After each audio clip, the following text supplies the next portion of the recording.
Gi-congratulate ni Mayor Acosta si Gobernador Waminal isip usa sa pinakamaayong gobernador sa nasod. Ania ang kumpletong detalye.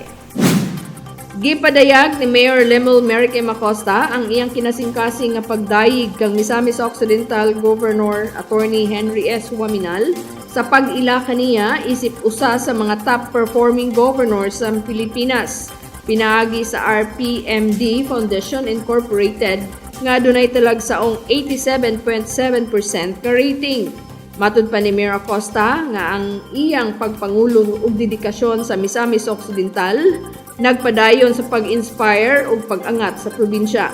Nagpasalamat si Mayor Acosta kang Governor Waminal sa walay hunong nga mga paningkamot para sa pag-uswag ug sa kayuhan sa Misamis nun.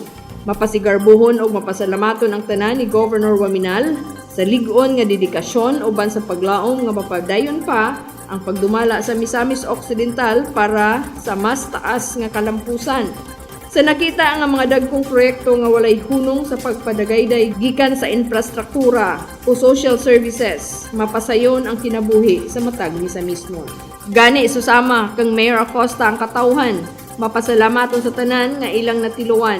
Usa lang ang syagit sa tanan mao ang pagdaig ug ang pagpasalamat kang Governor Waminal nga angayan sa nakab-ot nga pasidungog.